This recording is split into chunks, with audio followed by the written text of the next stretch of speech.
Hello, welcome to the next section on anatomy of the spine for yoga teachers. We're going to talk about movements of the spine. So we just finished the last section by talking about those primary and secondary curves of the spine. So let's talk about those curves in relation to movement, and then each section of the spine in relation to what movement is available for it. This model actually doesn't have a particularly deep curves, but you can see the lumbar spine goes in, the thoracic spine goes out, and then the cervical spine again has that inward curve. So we have the S shape of the spine. And there is a reason, or a few reasons, for this S shape. It's a much stronger shape than a straight line because it enables better distribution of force. So whenever we bend our knees, the curves of the spine actually deepen and the spine gets shorter. And what that does is it enables the force to be distributed in lots of different directions rather than just up and down through the bones of the spine, which over time would wear down the bodies of the spine quite quickly. It also enables us to keep our weight, our central, the weight of our head and the weight of our upper body balanced nicely over our pelvis and our legs, so helping us to stand upright. And it provides space for the organs, especially in the chest area, the space for the lungs and the space for the heart in that deeper curve. So movements that are available in the spine. So we have got quite familiar movements of flexion and extension. So flexion would be any forward bending movement in the spine where you round forwards, and the front of the vertebral bodies will get closer together and the spinous processes will space out from one another.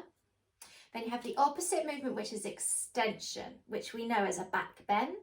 So the opposite will happen. All of the spinous processes will get a bit closer together and the front of the vertebral bodies will open.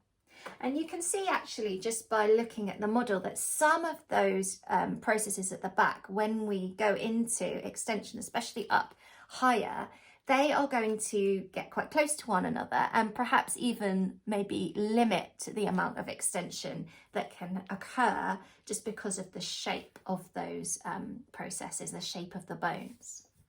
We also have available to us in our spines rotation. So any twist is rotation of the spine. And again, there are varying degrees of rotation available at different points in the spine. And lateral flexion. And lateral flexion is simply a side bend. So any way that you're side bending any part of the spine, you can call lateral flexion. Okay, let's go through from the top to the bottom and look at the movements that are available. Right at the very top of the spine, you have got the atlas and the axis, which are the top two vertebrae. There's no disc in between the atlas and the axis. So if you look here at the model, there's no disc there right at the very top. What you do have is a peg-like structure that comes up off of the axis into the atlas. So if you look at the picture, it's quite clear. You can see it's called the dens, and that enables there to be quite a lot of rotation there and subtle movement around that joint, because we've got quite a lot of subtlety we need in order to nod and move the head on the very top of the spine. The vertebrae, the cervical vertebrae, are quite small in comparison to the rest of the vertebrae. You can see that they're little bones and they are quite thin, and there's a fair degree of space at the back here between all of the spinous processes, so there's a fair amount of space. The facet joints, which are the joints in between the vertebrae at the neck, are aligned on one another, so fairly horizontally and a little bit tilted upwards. So if you can imagine, I'll just turn to the side so you can see. You can imagine that this is one of my facet joints in between my cervical vertebrae. So what that means is that there's a really good ability for those vertebrae to rotate on one another. We get quite a lot of rotation in the neck. There's also quite a lot of ability for flexion and extension in the neck, and quite a lot of sideways movement. So you can do a lot of movements with the neck because of the structure of the bones, this way that they're spaced out and the shape of their facet joints. Let's move down to the thoracic vertebrae, so the ones that are all connected to ribs. So we've got 12 of these. Because they're connected to the rib cage, and the rib cage houses and protects the heart and the lungs, this area is more stable, but there is less movement. And you can see that some of the thoracic vertebrae, especially as you go down, the processes at the back are much, much closer together. So there isn't that same degree of space. So if you can imagine going into a back bend, one of the things that might limit that back bend is these processes and how close they are to one another. There is quite a lot of ability to forward bend or flex the spine. And there's a fair degree of lateral flexion and a reasonable amount of rotation. The facet joints in this area of the spine are aligned in a slightly more vertical way. I don't know if you can see how those joints are aligned one over the other. So they're kind of a little bit more like one on top of the other like this, okay? Which means that they're not going to rotate quite as much as the ones up in the neck, which are a bit flatter. So those shapes of those facet joints are going to change as you run down the spine and limit or change the degree of movement in different directions. Okay, when we get into the lumbar spine, so that's no ribs attached anymore. So we've got a little bit more movement available here. You can see that again, the back of the spine, these processes are very spaced out. There's more space between the bones generally. The facet joints are a bit more aligned a bit more like this now. So the movement is going to be a lot more side to side that's available. So a lot of lateral flexion is available in the lumbar spine. They aren't going to rotate as much because of that. So whereas the thoracic spine and the neck have more rotation as you go up, the lumbar spine has a little bit less. It has quite a lot of lateral flexion, and it can rotate, it can extend quite a lot because you've got some space between those bones at the back, so you can create quite a lot of extension and quite a lot of flexion as well.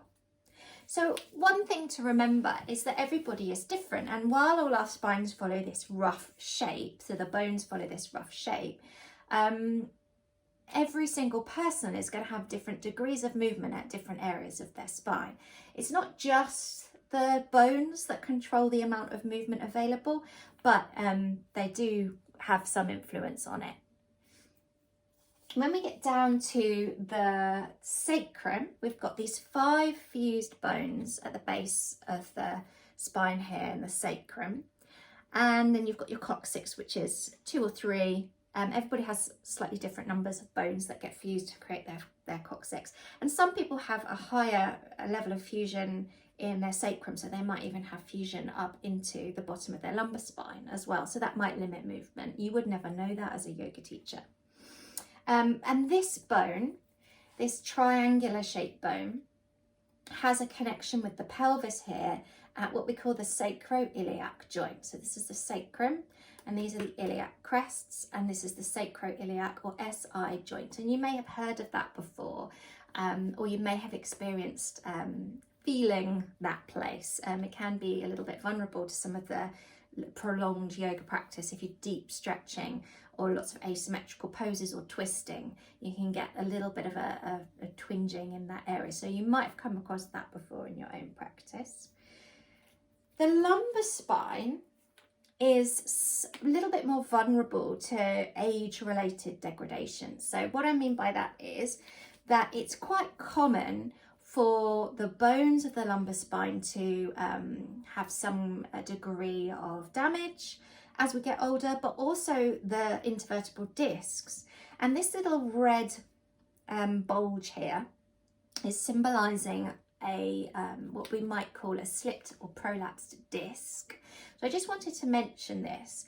A prolapsed disc is when the middle of the disc, so that watery fluid filled center that we looked at earlier, is able to bulge through the outer tougher edge of the disc, so that fibrous substance that contains the inner part of the disc. Probably because as we get older, the discs can dry out, they get dehydrated and they become more brittle, and then excessive force in one direction. So if you think about this spine bending in this way, forcing the inside of the disc to move over to this side, if it's weak on this side, it could bulge out. They can spontaneously heal themselves, and they do quite frequently.